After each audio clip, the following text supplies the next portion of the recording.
were way off. That was a clip from last night's all-new episode of The Masked Singer. The giraffe was actually 90210 star Brian Austin Green. For more on the big reveal and other new clues from Group A, let's bring in producer Chris and the rest of our panel. Good morning to you. Good morning, Marissa. I just want to be specific here. When I say we were way off, we, Angie Goff. But look, I'm going to tell you, I'll talk about it a little more when we get there, but you know, I was almost convinced, I was more than convinced for a little while. Angie had me going. So here's the thing. We're in the playoffs now. This is specifically for Group A. Okay. So we got 4 performances last night, but we also got a special bonus one from our guest judge. Take a look at it last night. So that was guest judge Joel McHale doing his best impression of fellow judge Robin Thicke, singing Blurred Lines upon his entrance. I think he did a little bit better job than Steve did on our Halloween show last year, but only because he had that deep V, the unbutton going on, guys.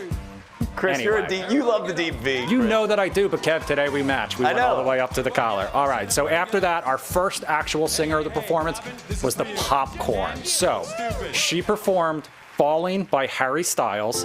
We got some new clues. Take a little listen in the background. The new clues, we had a lot of 80s themes in the clue package. We saw a rainbow flag. There was a definite soap opera feel. Also, the drone that came in brought the planet Venus. I don't know if that guys helps you guys at all. As for the panel, they guessed possibly Gloria Gaynor. They also mentioned Vanessa Williams. Tina Turner's name came up again. I don't know what you guys think, but that voice definitely still sounds a little Tina Turner-esque to me. Yeah. I think that was the best performance of the evening, personally. Well, the judges disagree with you, Kevin. They actually thought The Sun was the best performance, but we'll get there. Next up was our giraffe. We know it's Brian Austin Green now. He performed Get Down On It by KOOL and the Gang. Not too shabby. He performed the Black Eyed Peas his first time around, so he was definitely had a rap theme going. His new clues, he was heavy on the injury theme, the accident theme. He also, we saw in his clue package, a fox, which actually ended up being a reference to his ex-wife, Megan Fox. The drone brought out a domino. It had the number 8 on it, I believe. It was split up into 2 things of 4. The panel, they were really going all in on the Travis Barker from Blink-182. Ken thought it was his Transformers co-star, Shia LaBeouf. I wasn't convinced on that one. I really thought it was Travis Barker once I had eliminated Kevin Hart as a possibility. Yeah. We're going to hear from Brian Austin Green in just a second, guys. Chris, I have a question. When he does the Fox moment in the performance, is he's throwing shade, right, at her and Machine Gun Kelly kind of thing? Honestly, or Kevin, I don't really know when the package would have been put together, if it would have been that up to date with current events, but possibly. But as far as I know, there's no love lost between them. I think it's all good, so I don't think it was too, you know. All right, let's talk about the Snow Owls next. They performed Like I'm Gonna Lose You by Meghan Trainor. Again, this is our first duet in The Masked Singer. Their new clues, there was a lot of reference to a messy breakup and them being there to support each other. The drone brought out a witch hat. There was a lot of Broadway themes. The panel went big on husband and wife themes. They talked about Nicole Kidman and Keith Urban. They talked about Tim McGraw and Faith Evans. Ken guessed Will Ferrell and Rachel McAdams from the Netflix show Eurovision. Also, we got Rob Schneider and Ella King. That one was a little out of left field, but I don't honestly think any of them are right. I don't know if you guys. I'm still in the Nick Lachey camp. Nick and Vanessa? Yeah. The Owls did say at the end, though, that it did not necessarily have to be a husband-wife relationship. But here's why I think Nick Lachey. Nick Lachey is involved, and I can see your voice. It's perfect cross promotion.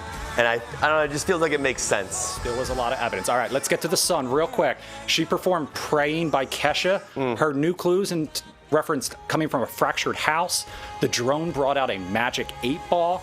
The panel went with maybe Mandy Moore, Catherine McPhee. The voice still sounds very Leanne Rimes-esque to me. In the end, though, like we know, it was the giraffe who went home, and afterwards we got to hear from Brian Austin Green about the experience. Dancing as a giraffe, singing as a giraffe, all pretty odd things. And I did all of them as mediocre as possible.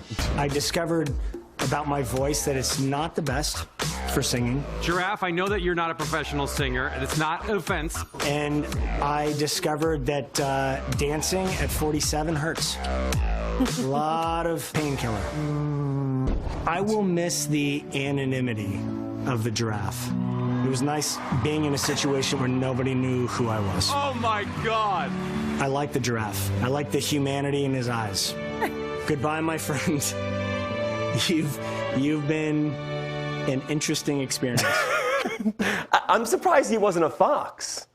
I mean, but we already had the fox with Wayne Brady a couple seasons ago. True. Two quick things I want to mention. So we saw yesterday in that little tease promo about the special connection, almost family, to one of the contestants or the panelists. That was Robin Thicke. They grew up together. They were like really close friends. I think they're still neighbors now. So he was shocked when he didn't even recognize one of his best friends. We're also going to be talking to Brian Austin Green today. We'll have that interview tomorrow. If anyone out there has any questions they want answered specifically, tweet them to us, #GoodDayDC. In the meantime, Group B playoffs kick off next Wednesday, 8 o'clock, right here on Fox 5. No golden voice trophy for Matt, ear trophy for anybody this week, because we all blew it. Does anybody ever go back and watch the clues again? I think it's like almost like going back and watching The Sixth Sense. Once you figure out who it is and you go back and watch the clues, it's like sense. Exactly. It's so interesting how they give you everything. Literally, they give you everything. You just don't know it. Yeah, you can miss them easily through the performances. All right. Thanks, guys. Yep.